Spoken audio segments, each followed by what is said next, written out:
Louvado seja o nome do Senhor Deus. Quero agradecer também a presença de uma visitante, a Aline. Aline, seja bem-vinda. Nossa igreja recebe com todo o coração. Toda aquela nossa congregação consegue que você desejar que você possa criar raízes, que o Deus Todo-Poderoso possa abençoar juntamente com toda a sua família. Deus te abençoe. Seja bem-vindo. Louvado seja o nome do Senhor. Agora convido os irmãos para abrir a palavra de Deus na carta de Paulo aos Romanos, capítulo 11, versículo 33 ao 36. Acho que a Débora vai projetar, né?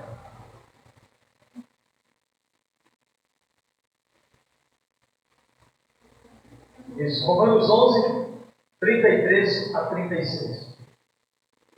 É um texto maravilhoso, é um texto que finaliza uma parte da escritura, uma carta da carta de Paulo aos Romanos, uma carta extremamente teológica, profunda em todas a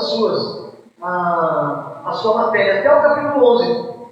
Aí, esse bloco final, que é chamado de doxologia, que é um hino de louvor, de gratidão a Deus, ele encerra o capítulo 11.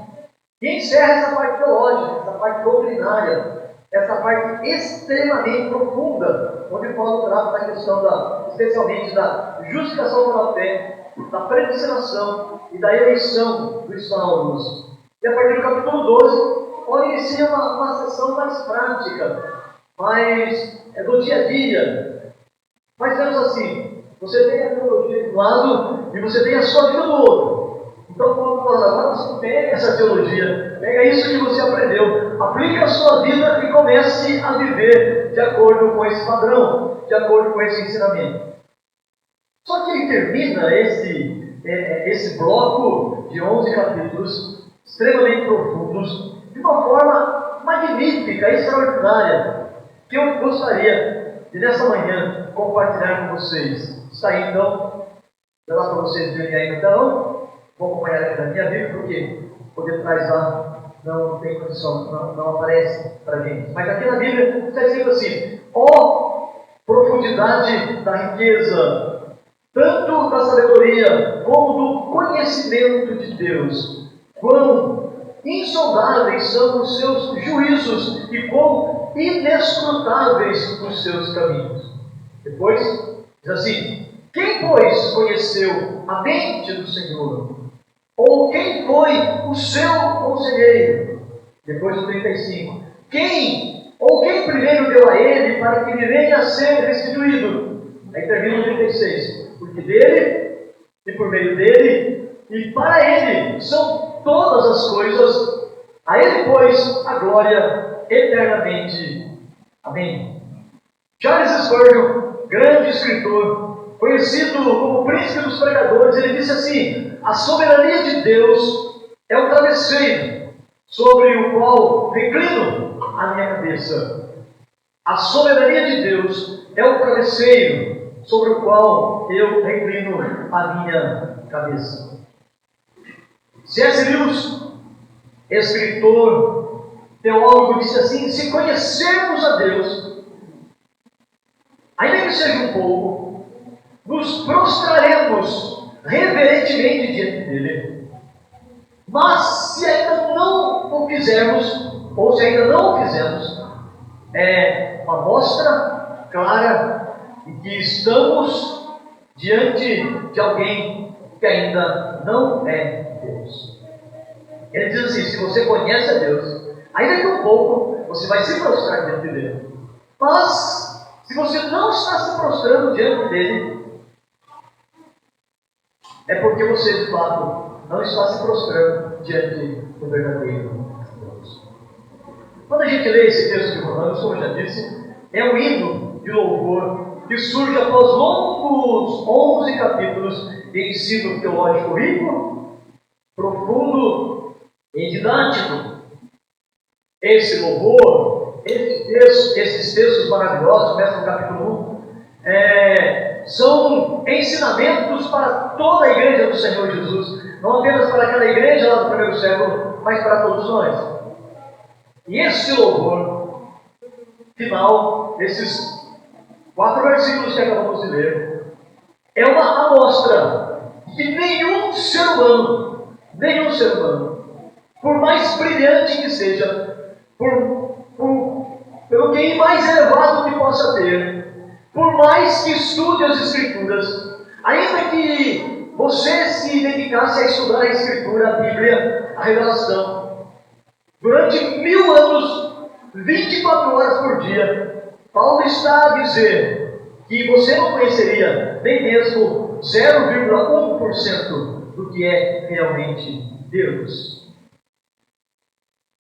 Paulo está dizendo que nenhum ser humano será capaz de compreender plena, totalmente e integralmente a Deus. Esse texto mostra a grandeza divina. O fato de Deus ser inalcançável, impenetrável, indevassável, e a pequenez humana. E até onde chega, tantas vezes, a arrogância do ser humano em dizer que, de fato, ele conhece a Deus. A maioria, como já foi dita pelo seminarista Giovanni, sabe muito pouco sobre Deus. E a maioria, além de saber pouco sobre Deus, se interessa pouco em saber sobre Deus. Sabe pouco, mas não tem interesse. O coração, aquela sede, aquela vontade, aquele desejo intenso de conhecer de fato a Deus. Às vezes somos versados em vários assuntos da vida. Às vezes somos versados na vida do outro, conhecemos bem a vida. Até nos reunimos para falar da vida do outro, porque conhecemos muito a vida do outro. Às vezes somos muito versados na política, conhecemos muito da política, e agora a política no Brasil está em efervescência, com algumas descobertas, mais ainda que a gente acha que a gente conhece muito. Mas na verdade, tudo que se passa na TV e nos meios de comunicação é apenas a ponta do iceberg dos grandes problemas que a nação brasileira e o mundo enfrentam nos campos políticos. Mas mesmo assim, muitas pessoas são versadas. São versadas no esporte, nos seus astros, nos seus ídolos, seja do esporte, seja da música, seja do atletismo. Muitos são versados em teorias, matérias do dia a dia, português, na matemática, na física, na ciência, na tecnologia. Hoje as crianças, o Estevão não ainda, graças a Deus, o Henrique também ainda não, graças a Deus, mas eu vejo as crianças, crianças com 2, 3 anos, já com o celular na mão, já sabe mexer, já põe a música, já põe o filme, já muda, já puxa o dedinho, porque são versados na tecnologia. Mas muitos sabem muito pouco sobre Deus. E também não têm muito interesse em saber sobre Ele. E mesmo que tivesse interesse, continuariam conhecendo um pouco menos sobre Deus. Mas prostrariam diante dele. Não por não podê-lo conhecer totalmente, mas por entender que Ele é, de fato, um Deus incompreensível. Por mais que tentemos compreender. Alguns fazem de Deus um Deus pequeno, um Deus do seu tamanho, um Deus servo, um Deus que obedece, um Deus sujeito aos meus sentimentos, um Deus que está a meu serviço. Faça isso, faça aquilo, atenda isso, atenda aquilo, cure esse, cure aquele, busque esse, busque aquele. Às vezes até abrimos mão da nossa responsabilidade, dizemos ao Senhor, converte o Pai. Mas nós mesmos nada fazemos para que o Pai seja convertido. Ó Senhor, mande obreiros para a tua seara. Mas nós mesmos nada fazemos para que esses obreiros venham. E até responsabilizamos Deus, porque a igreja não cresce, porque nós não desenvolvemos, mas na verdade a responsabilidade é nossa, não é de Deus. Porque alguém já disse que Deus não vai fazer aquilo que é sua responsabilidade fazer. Deus não vai cuidar daquilo que é a sua responsabilidade cuidar. Deus não vai amar aquilo que é a sua responsabilidade amar. Deus não vai proteger aquilo que é a sua responsabilidade proteger. Mas às vezes nós queremos um Deus assim. Deus que atenda aos nossos caprichos. Segundo as Escrituras, no texto de Tiago diz, um Deus que atenda às nossas vaidades, aos nossos desejos. Por isso, nesta manhã tão maravilhosa, e nesse texto magnífico, gostaria de compartilhar com os irmãos essa pequena porção da Escritura de maneira expositiva, pensando que eu me prostro diante de Deus reverentemente.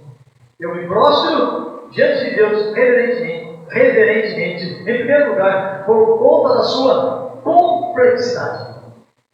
Por que eu me prostro diante de Deus? Porque Ele é extremamente complexo, profundo, mas muito mais profundo do que você possa imaginar. Ele é mais profundo do que a gente imagina. É por isso que no versículo 33, o apóstolo começa dizendo: ó profundidade da riqueza, tanto da sabedoria como do conhecimento de Deus. Eu fico impressionado com o fato de Deus ser insondável, complexo em sua sabedoria e em seu conhecimento.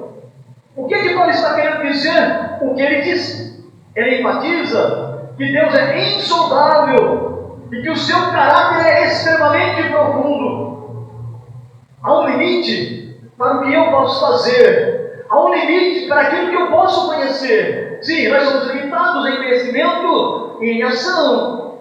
Às vezes até nós temos vontade de fazer alguma coisa, mas não conseguimos fazer. Não está em nossas mãos. Não temos poder para fazer. O que Paulo está dizendo é que o limite está no homem, está no ser humano, no saber, no fazer, mas não em Deus. Deus não é limitado. Não há limites para o saber, para o conhecer de Deus. Ele é extremamente infinito. Ele conhece todas as coisas, em todos os tempos, perfeitamente. Imagine só. Tica, né? Quem é Tica? Imagine, dona Tica, que a senhora ia lembrar o que aconteceu no dia 8, no dia 8 de fevereiro de 1990. A senhora não lembra? Não lembra? Onde estava, com quem estava, o que fez, o que não fez, não lembra. Mas eu pergunto para a Gabi, que é mais nova. A Gabi talvez lembre. Talvez você se lembre, Gabi, o que você fez no dia 8 de março do ano de 2010. Exatamente onde você estava, o que você comeu, com quem você estava, o que você fez. Estava no SESI? Estava em Tietê? Estava em casa? Estava na rua? Você não lembra? É provável que nem lembra o que comeu na sexta-feira, né? Nem lembra o que comeu na sexta-feira, porque nós somos limitados. Agora imagina as coisas só. Deus é ilimitado. Ele conhece exatamente, perfeitamente, tudo que já se passou nos meus 61 anos de vida. Tudo que já se passou. Não. Isso não é verdade. Deus conhece exatamente tudo o que é a minha vida, desde toda a eternidade.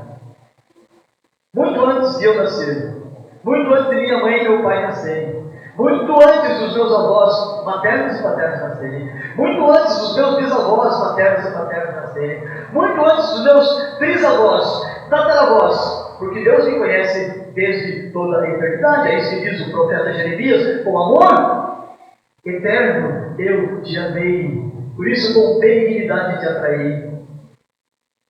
Agora Deus também conhece. Certamente, Rebeca, que você não sabe o que vai acontecer no dia 8 de março de 2027. Não, você não sabe o que vai acontecer amanhã. Você tem mais ou menos ideia que você vai poder estar em São Paulo, talvez? Com um apartamento, quem sabe? Você não sabe o que vai acontecer no próximo minuto, na próxima hora, na próxima semana, no próximo mês, no próximo ano. Mas Deus sabe. Por quê? O Salmo 139 diz o quê? Todos os seus dias estão escritos e determinados, quando nem um deles havia ainda. Mas isso é incompreensível para nós. Como assim?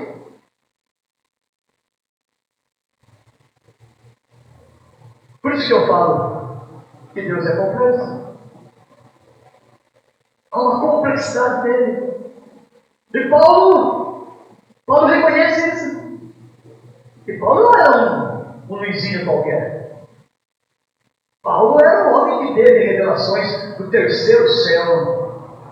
Paulo é um homem que viu a glória de Deus. Paulo é um homem que falou com o Senhor, como estou falando com vocês. Paulo é um homem que recebia essas revelações e as escrevia. Mas mesmo assim ele diz: eu nada sei. Completamente e plenamente de Deus. O que sabemos de Deus é aquilo que Deus, por graça, misericórdia e bondade infinita, nos revela no seu amado Filho, nosso Senhor e Salvador, Jesus Cristo. Mas aí, chega um qualquer, pega o microfone na frente da igreja e diz: Deus vai fazer isso em tal lugar, ou a tal hora, com tais pessoas. E Deus vai fazer isso porque eu estou determinando que Deus irá fazer. Então vá lá, no dia tal, na hora tal, com os pregadores tal, porque Deus vai fazer algo na sua vida, porque eu estou determinando. E ai de Deus, se Ele não fizer. Esse é o Deus que 1 bilhão de pessoas seguem, insanos, que nada sabem do caráter de Deus. Quão insondáveis, diz o texto. A palavra é insondável. A ideia de algo que não pode ser rastreado, que não pode ser seguido, algo que não deixa pista. Quem já foi caçador aqui, sabe que quando nós caçamos, eu fiz algumas poucas caçadas sobre meus tios antes de caçar o tatu, e os cachorros seguem o rastro, a pista, o cheiro deixado pela caça, pelo animal. Principalmente aqueles cães que são cães, conhecidos como cães de caça. O que Paulo está dizendo assim é que Deus não pode ser rastreado. Deus não deixa marcas que você possa seguir, pistas. Deus não pode ser rastreado nem por Waze, nem por Google Maps, nem por GPS. Aí ele pergunta, no versículo 34, quem conheceu a mente do Senhor?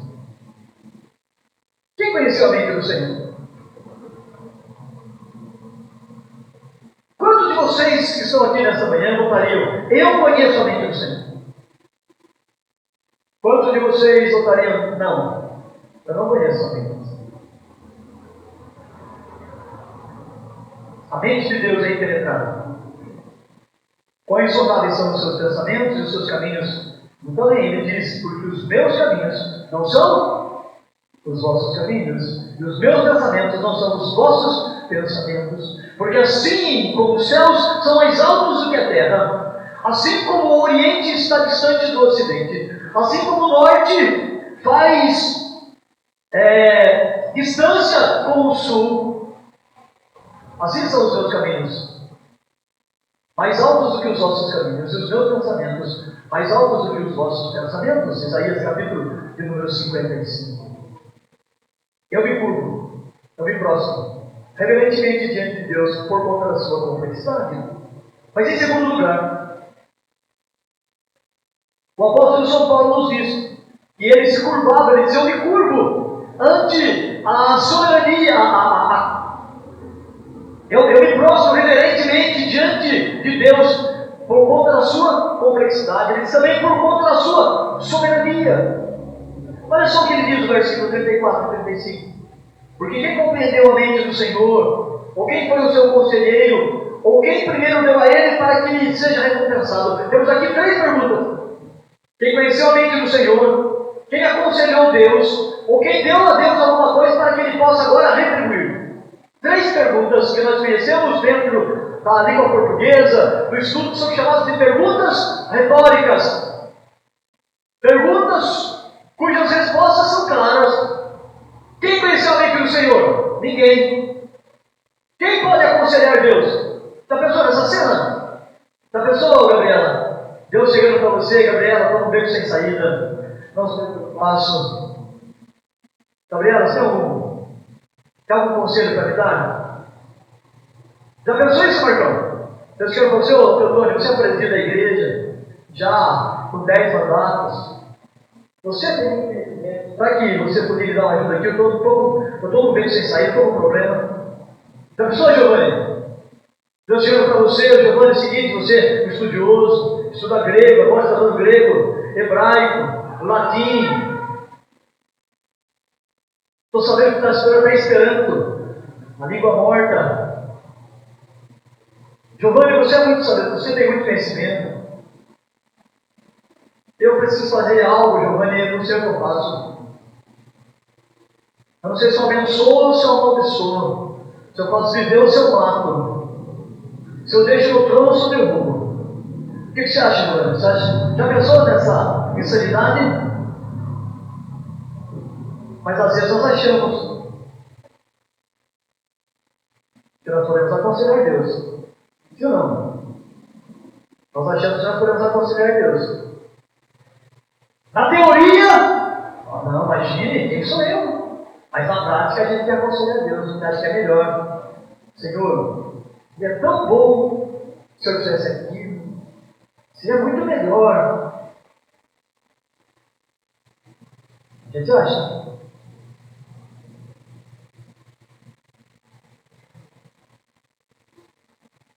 Ninguém pode conhecer a mente de Deus, ninguém pode aconselhá-lo, ninguém pode dizer que deu a Deus e agora se dá de volta. Eu te dei, agora eu quero a minha parte.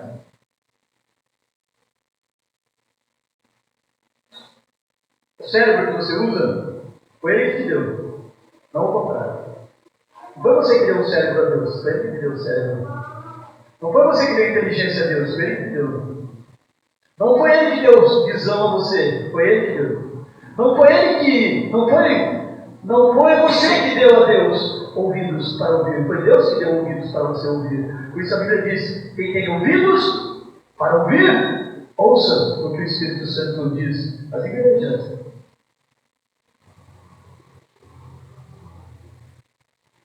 Sabe que às vezes eu encontro com pessoas, eu acho que até eu mesmo cometi esse pecado. Eu acho que eu já cometi esse pecado sim. Vou confessar para vocês, vocês olham para mim, para que Deus me perdoe, de achar que se eu deixar essa igreja acaba. Eu sou muito importante. Se eu parar, se eu não for mais, a igreja não acaba por minha conta, nem por sua conta. A igreja não é minha, mas a sua igreja é de Deus. Deus não precisa de mim nem de você. Deus, por graça e misericórdia, usa a mim e usa você. Mas Ele só faz isso por graça e misericórdia. E é um privilégio quando você compreende que você pode ser usado por Deus. Mas cá entre nós, Deus não precisa de nós. Não precisa de mim, não precisa de ninguém. Deus não precisa chegar para você e dizer: muito obrigado porque você foi na escola dominical. Muito obrigado porque você entregou o dízimo. Eu estou muito feliz com você porque você foi honesto. Porque você foi educado no padeiro. Deus não precisa agradecer a você por você fazer aquilo que é a sua obrigação. Agora você precisa agradecer a Deus, porque tudo que você tem, tudo que você é e tudo que você terá, você só terá pela graça e misericórdia de Deus. Por isso que nós temos que ter um coração grato todos os dias. Temos que agradecer a Deus, até por problemas que nós enfrentamos, temos que agradecer a Deus. Não precisa pedir para Deus se livrar do problema rapidinho. Agradeça a Deus, até pelo problema. E fale para Deus: Senhor, me ajude a te conhecer mais e melhor nesse problema. Me ajude a te amar mais nessa dificuldade. Me ajude a enfrentar melhor a vida. Me ajude a amar mais as pessoas nesse problema. Porque às vezes quando nós estamos com problema, a gente começa a amar mais os outros. A entender mais a dificuldade dos outros. A saber mais porque o outro é desse jeito e não daquele. Mas só para quem está enfrentando o problema. Quem está na boa, a gente acha que todo mundo está errado, que a gente é a última bolacha do pacote. Deus é autossuficiente, mas Ele, por misericórdia, está a me usar e aqui o Sarei olha com compaixão para você nesta manhã e diz para você: eu o amo, independente de você mesmo, independente de você mesma, eu amo você e desejo usá-lo na minha obra, e desejo que você seja bênção na minha obra, e desejo que você seja bênção no meu reino, e desejo que você seja bênção nessa cidade, e desejo que você seja bênção onde pisarem as plantas de seus pés. Eu sei, Deus está dizendo, eu sei que você é um caco de barro, um punhadinho de pó, mas eu te amo assim. Terceiro e último lugar, eu me prostro reverente diante de Deus, disse o apóstolo Paulo, por conta da sua complexidade, por conta da sua soberania. Em terceiro lugar, por conta do seu amplo domínio. Olha o que ele diz no versículo 36, vamos encerrar. Porque dele, e por meio dele, e para ele, são todas as coisas. A ele, pois, a glória eternamente. Amém. Repete comigo. Porque dele, para ele, são todas as coisas. Perguntar, de quem são as coisas? De quem que é o seu carro? Vale moto? Pagou? Já pagou? Já está no seu nome? Mas do papai? Mas de quem que é a moto? É do papai?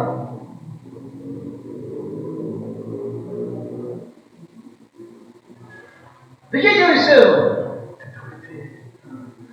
Não, Rebeca, até essa água no olho. É meu filho. Não é teu. É Deus. Que bom que é de Deus. Que bom que não é meu. Que é de Deus. E que Ele, tão bondoso, me deu por algum tempo. Para eu amar, não é? Não é resultado de Deus amar o Estevão, é sua. A resultado é você. Deus me deu o Estevão por algum tempo para eu cuidar, alimentar, ensinar, falar para ele que, olha, a gente serve a Deus que a gente não conhece direito, mas a gente ama. Olha como muda a nossa vida. Para a gente compreender que as coisas não são nossas, elas são de Deus. O carro que eu dirijo não é meu, é de Deus, Deus é Deus. Eu tenho que cuidar dele? Tenho. Tenho que zelar? Tenho. Se quiser dar carona para alguém, tem que dar? Se você quiser, pode dar. Aí é que é de Deus. Se for mostrar que Deus daria carona para esse pessoal com peça de barro, vai entrar no céu, carro, será que Deus daria? Deus pergunta, mas é você que responde. A mãe não é sua, é de Deus. O pai não é seu, é de Deus. A igreja não é nossa, é de Deus. O pastor não é meu pastor, a não ser o meu pastor, são três. O pastor humano é de Deus. Ele está aqui por algum tempo. O seminarista está aqui por algum tempo. O presbítero está aqui por algum tempo. Mas daqui a pouco a gente vai. Ou a gente vai embora para outra geografia, ou a gente vai embora para o céu. Mas de todo jeito a gente vai. Não é? Eu já estive em Sorocaba, São Paulo, já estive em Vitória, Espírito Santo, já estive em Minas e voltei para São Paulo. Geograficamente eu mudei. Mudamos em casa, acho que umas 30 vezes. Mora num bairro, mora no outro, mora num lugar, mora no outro. Aqui é o lugar que eu mais morei, numa casa. Lá em Sorocaba eu morava em casa, né? Morei em uma, duas, três, em 4 casas. Eram casas alugadas, e esse aluguel não dava. Esse aluguel não dava. Durante 13 anos em Sorocaba eu mudei, nós mudamos 4 vezes na cidade. De casa em casa. De bairro em bairro. Tudo é de Deus, Jesus. Porque dele, e por ele, e para ele são todas as coisas. Você é de Deus. Talvez você tente fugir dele, tente achar que não, eu sou dono do meu nariz, eu mando em mim mesmo, ninguém manda na minha vida. Não, você é de Deus. Você pode espernear, você pode mudar, você pode achar que não, mas você é de Deus. Não tem como não ser dele. Tudo é dele, é sobre ele. Tudo vem dele, tudo é dele. Você foi criado para ele, para servi-lo mais e melhor. A vida não é para ser vivida segundo a minha sabedoria, segundo a minha ciência, segundo os meus achismos. Eu acho, eu penso, eu acredito. Não. A vida é para ser vivida de acordo com o que Deus nos ensina na Sua palavra, o que Ele deixou revelado na Escritura. As coisas que Deus nos concede não é para dizer, eu tenho isso, eu tenho aquilo, eu mando nisso, eu mando naquilo, eu controlo isso, eu controlo aquilo. Não. Nós somos mordomos de Deus, administradores de Deus, das coisas que Ele nos dá. Nós existimos para Ele, estamos aqui por causa dEle. Então a pergunta que eu preciso fazer, e que você precisa fazer é essa, e precisamos fazer essa pergunta todos os dias, porque senão a gente se engana. Então todos os dias, quando você acordar, abrir os olhos, lembre-se de fazer essa pergunta: Deus, como eu posso te servir melhor e glorificar o Senhor nesse dia? Como posso te servir melhor e te glorificar nesse dia? Como posso me preparar para viver melhor para a tua glória? Como esse relacionamento que eu estou vivendo, esse casamento, esse relacionamento de amizade, como é que isso pode te glorificar? Como é que isso pode te honrar, te exaltar? Como é que isso pode me tornar uma pessoa melhor? E fazer com que as pessoas que convivem comigo, seja o marido, seja a esposa, seja o filho, seja a filha, seja o amigo, seja a amiga, como é que essa pessoa pode se chegar mais a ti por conta da minha vida, do meu relacionamento? Como essa profissão, esse serviço, esse trabalho vai me posicionar melhor para mostrar ao mundo o teu reino, o teu amor e o teu domínio? Como esse lugar que eu frequento abrirá uma fresta para que as pessoas vejam a tua glória? Como o tempo excedente que eu tenho no meu dia vai me preparar para que teu domínio seja em mim manifesto?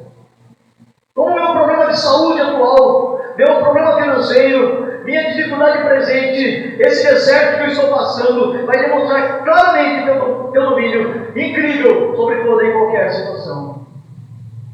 Porque é sobre isso, é sobre Deus, e é sobre o que nós devemos ser para Deus, para honrá-lo e glorificá-lo. Porque é por isso que eu estou aqui. É por isso que você está aqui. Estamos aqui para honrar, glorificar e exaltar o nome de Deus. Devemos ser como Paulo. Nós também nos prostramos reverentemente diante de Deus por conta da sua complexidade, por conta da sua soberania e por conta do seu amplo e irrestrito domínio. Eric Alexander, um pastor escocês, ele compôs um hino sobre se curvar diante da glória de Deus, e o título era esse: Senhor, nós nos curvamos diante da sua glória. Sim, eu e você, nós nos prostramos e com o coração contrito e a cara no pó reconhecemos: ó Deus, Tu és inigualável. Que nós possamos, assim como Paulo, nos prostrar reverentemente diante da complexidade de Deus, diante da soberania de Deus e diante do amplo, ilimitado e irrestrito domínio de Deus. Assim seja, em nome de Jesus. Amém.